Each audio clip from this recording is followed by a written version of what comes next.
Kepala Staf TNI Angkatan Darat, Jenderal Maruli Simanjuntak menyampaikan kegeramannya atas upaya sabotase yang dilakukan segelintir pihak terhadap jembatan darurat di wilayah terdampak bencana Sumatera.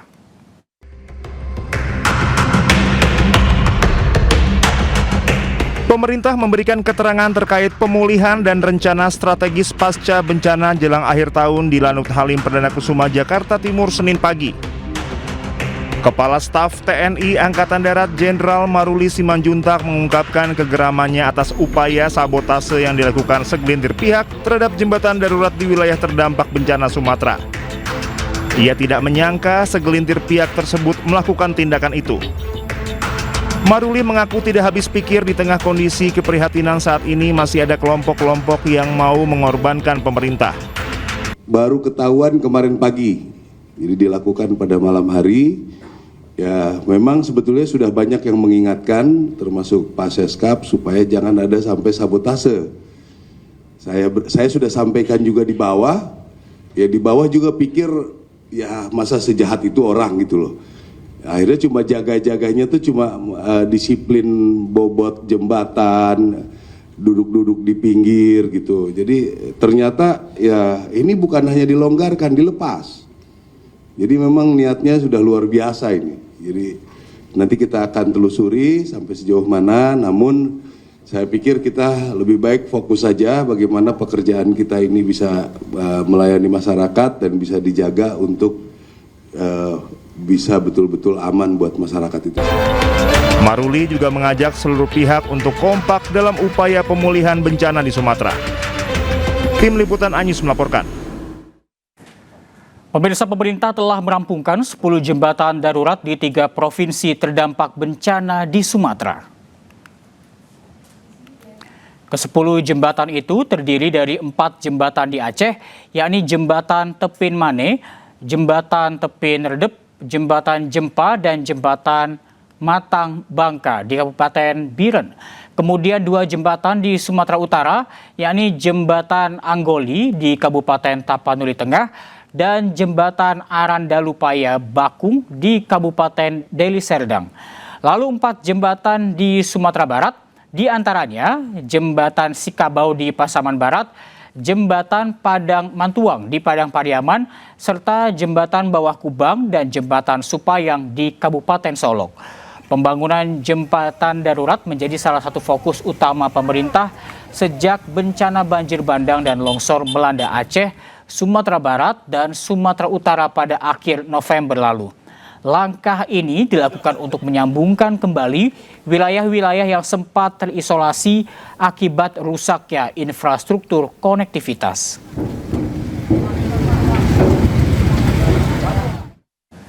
Menko Bidang Pembangunan Manusia dan Kebudayaan, Pratikno, menyatakan bahwa bantuan untuk listrik dan air bersih terus disalurkan ke sejumlah daerah terdampak bencana di Sumatera. Saat ini lebih dari separuh kabupaten kota yang terdampak telah beralih dari fase tanggap darurat ke fase transisi, rehabilitasi, dan rekonstruksi. Di Aceh, terdapat 7 kabupaten kota yang sudah masuk ke fase transisi, rehabilitasi, dan rekonstruksi. Sedangkan 11 kabupaten kota di Aceh masih memperpanjang masa tanggap darurat.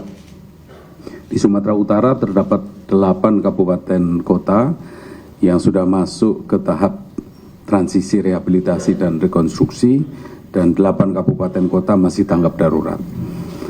Sedangkan di Sumatera Barat terdapat 10 kabupaten kota yang masuk ke fase transisi, rehabilitasi, dan rekonstruksi, dan masih ada 3 kabupaten kota yang berada dalam fase tanggap darurat. Daerah yang melakukan perpanjangan status tanggap darurat tersebut ini dimaksudkan bertujuan agar daerah benar-benar siap masuk ke fase rehabilitasi dan rekonstruksi.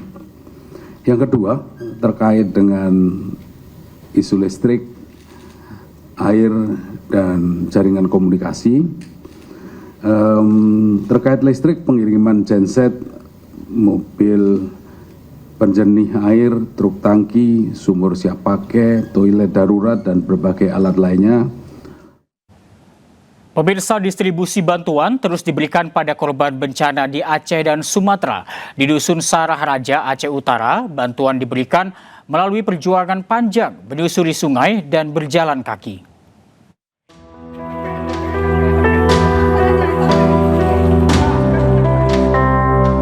Sebulan pasca bencana banjir dan longsor, sejumlah lokasi di Aceh masih terisolir.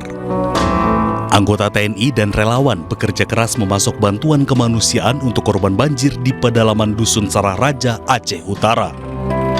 Tim relawan gunakan jasa sewa 3 unit perahu tradisional untuk mengangkut sejumlah bantuan. Hujan yang turun membuat para korban khawatir dan trauma jika terjadi banjir susulan. Hari ini kami begitu banyak bawa logistik, kami menyewa bot. Kami dari desa Dusun Bidari menempuh ke Dusun Sarah Raja kurang lebih 1 jam 5 menit. Untuk mengambil bantuan di posko desa Lubuk Pusaka, warga Sarah Raja harus membayar jasa sewa perahu sebesar 800 hingga 900 ribu rupiah sekali jalan. Akhirnya bantuan diantarkan secara langsung hingga ke desa agar korban tak perlu lagi membayar sewa perahu untuk mengambil bantuan. Alhamdulillah Pak, kami sangat bersyukur Pak dikasih bantuan. Kami sangat bersyukur pada Bapak. Kami nggak bisa, hanya Allah bisa membalasnya Pak. Kami sangat bersyukur Pak. Personil TNI Brigif 125, Siwah dan relawan harus menempuh jarak 1 km dengan berjalan kaki untuk mendistribusikan bantuan kepada korban. Dari Aceh Utara, Muhammad Jafar Yusuf, iNews melaporkan. Anda kembali di iNews yang bersama saya Aya Nufus. Pemirsa, modus belanja seorang pria tertangkap basah melakukan pencurian kopi hingga ratusan ribu rupiah di sebuah minimarket di Durensawit, Jakarta Timur. Pelaku memanfaatkan situasi sibuk saat karyawan minimarket tengah membongkar muatan.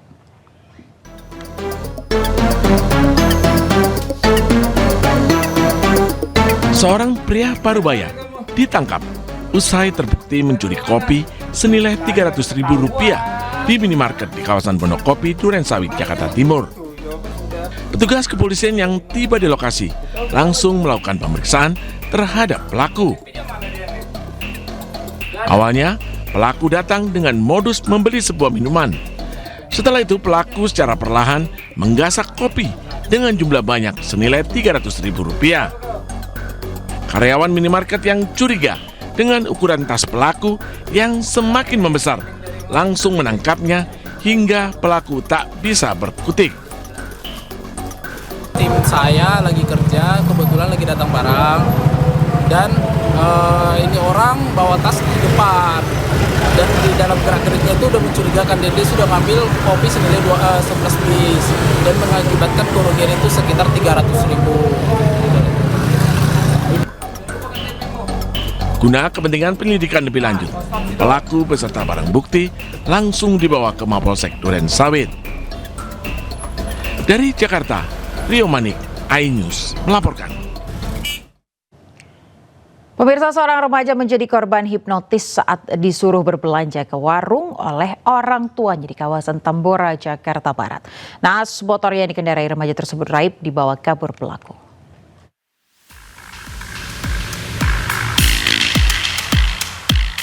Aksi hipnotis yang dialami seorang remaja di kawasan Tambora, Jakarta Barat terekam CCTV. Awalnya, korban dihampiri pelaku dengan modus tanya alamat usai berbelanja ke warung. Setelah beberapa menit mengobrol, korban yang diduga terhipnotis ini kemudian memberikan sepeda motornya kepada pelaku. Usai melancarkan aksinya, pelaku kabur membawa sepeda motor korban. Korban ini membonceng si pelaku, nggak tahu diboncengnya dari mana, ya kan?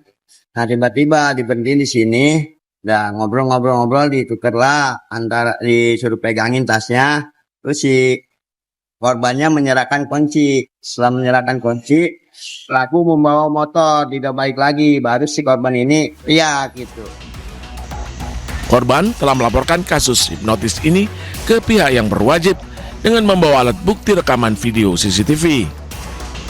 Dari Jakarta, Miftahul Gani, iNews melaporkan. Pemirsa, 2 waria di Stadion Gajah Mada, Kecamatan Mojosari, Mojokerto, pergoki aksi maling rumah warga. Salah satu pelaku berhasil ditangkap saat terjebak di atap rumah.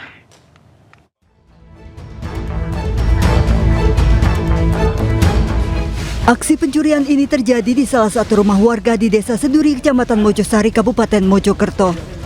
Seorang pelaku yang terjebak di atap rumah berhasil ditangkap warga dan petugas kepolisian Polsek Mojosari, Kabupaten Mojokerto. Sebelumnya 2 pelaku akan mencuri di rumah Munasoro di wilayah yang sama. Salah satu pelaku berhasil ditangkap dan satu lainnya berhasil kabur. Di sepeda motor pelaku ditemukan 2 tabung LPG dan kompor yang diduga hasil kejahatan. Uniknya 2 pelaku terpergok beberapa waria yang sedang mangkal di sekitar Stadion Gajah Mada, Mojokerto. Pertama ketemu bawa LPG, tabung LPG, terus muter balik lagi bawa sanyo.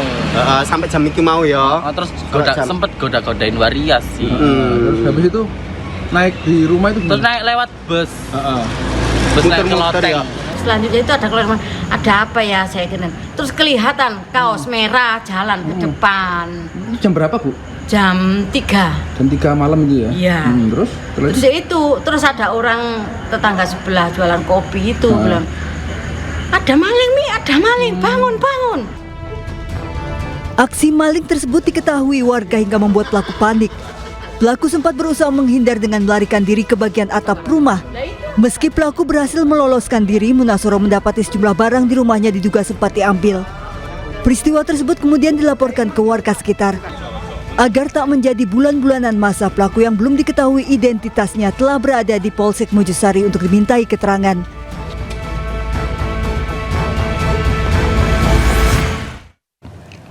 Pemirsa, aksi kejar-kejaran yang dilakukan Satreskrim Polsek Sungai Pinang dengan pelaku tabrak lari terekam CCTV.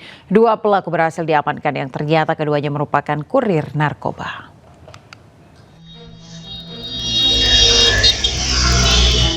Aksi kejar-kejaran antara pelaku tabrak lari dengan mobil patroli Satsabara Polresta Samarinda dibantu warga sekitar. Mobil berwarna hitam terekam CCTV saat melarikan diri ke arah perkotaan Samarinda. Lantaran panik dikejar warga dan petugas, mobil tersebut justru berhenti di sekitar Polsek Sungai Pinang untuk mencari perlindungan. Di mana 2 pelaku yang berbeda di dalam mobil merupakan kurir narkoba.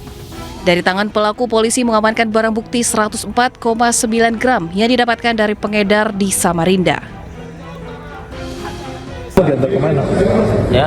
Mau dibawa kemana? Bontang aja. Sabunya? Mau dibawa kemana? Bontang. Ke Bontang. Bontang. Mau dijual lagi atau gimana? Kurang tahu saya, cuma sampai titipan aja. Oh, titipan aja? Iya. Reskrim Polsek Pinang sedang melakukan pengecekan CCTV di suatu TKP yang dilintasi mereka. Melihat keanehan itu ikut mengejar. Ternyata pelaku tabrak lari ini larinya malah ke Polsek. Kini kedua pelaku dijerat pasal narkoba dan sopir dijerat pasal lalu lintas.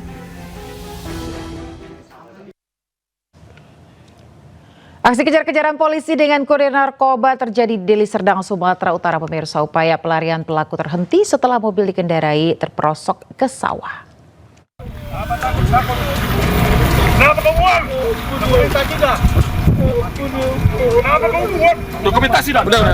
Udah.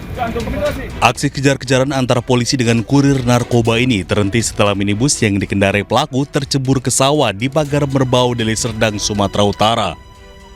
Bahkan seorang pelaku terlihat menangis saat digelandang ke mobil polisi.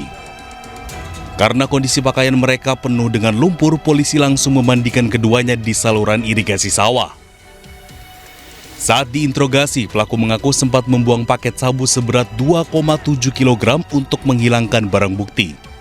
Sabu tersebut rencananya akan dikirim ke Jakarta dan diduga diedarkan saat perayaan malam tahun baru.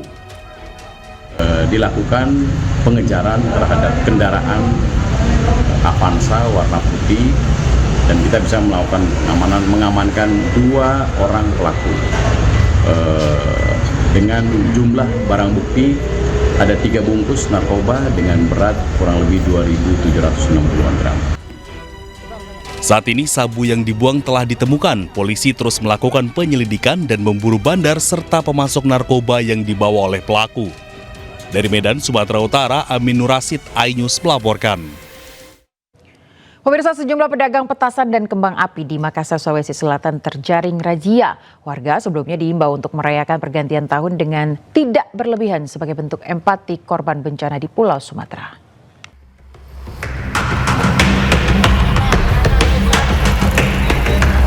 Tim Opsnal Polsek Makassar merazia sejumlah pedagang petasan dan kembang api di sepanjang Jalan Veteran, Kota Makassar, Sulawesi Selatan.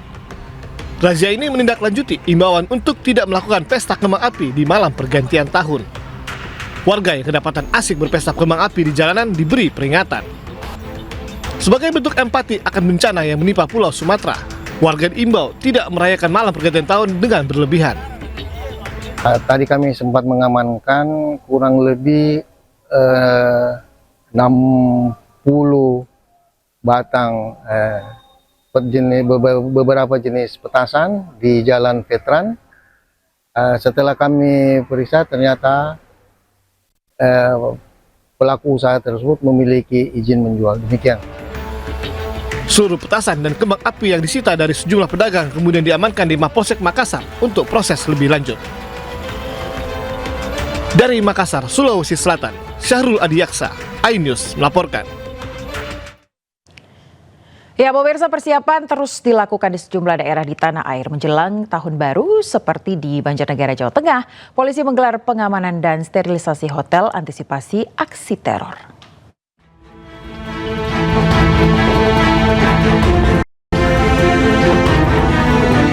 Jelang tahun baru, sejumlah pengamanan terus dilakukan, di antaranya sterilisasi hotel untuk ibadah umat Kristiani, seperti di Hotel Sentral di Banjarnegara, Jawa Tengah. Menggunakan alat detektor dan anjing pelacak, petugas menyisir satu persatu ruangan yang bertujuan memastikan keamanan dan kenyamanan pengunjung hotel maupun dalam rangka ibadah malam tahun baru.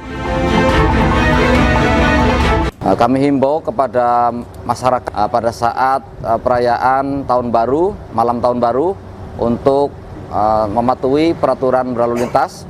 Di antaranya adalah tidak usah berkonvoi dengan menggunakan kendaraan. Kemudian kami menghimbau juga untuk tidak merayakan dengan kembang api atau petasan, karena itu sangat mengganggu masyarakat yang lain. Di samping itu adalah bentuk empati saudara kita yang sedang bencana di beberapa lokasi. Ratusan personil gabungan dari Polres maupun Polsek pun akan menjaga keamanan hotel maupun tempat-tempat wisata. Petugas mengimbau masyarakat agar selalu menaati peraturan yang berlaku dalam menyambut malam tahun baru. Dari Banjarnegara, Jawa Tengah, Nurdin Fauzi, iNews melaporkan. Puluhan calon jemaah tertipu Biro Perjalanan Umroh fiktif di Lampung Utara, Lampung. Para korban kehilangan uang hingga ratusan juta rupiah.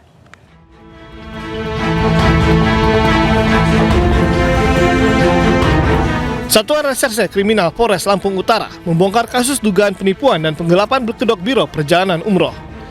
Polisi menetapkan pemilik sekaligus pengelola Biro Umroh, Junilawati, warga Desa Mulyorejo, Kecamatan Bunga Mayang, Kabupaten Lampung Utara sebagai tersangka. Tersangka diketahui menawarkan paket perjalanan umroh dengan biaya 30 juta rupiah per orang disertai janji keberangkatan dalam waktu dekat. Namun hingga waktu yang telah disepakati, keberangkatan para jemaah tidak pernah terrealisasi. Polisi turut menyita sejumlah barang bukti berupa dokumen bukti transfer bank. 21.900 tersisa dengan hak mereka yang sudah saya kasih sekitar 17 sekian lagi, nggak nyampe 20 lagi. Terus uang itu Ibu gunakan untuk apa? Untuk keperluan saya.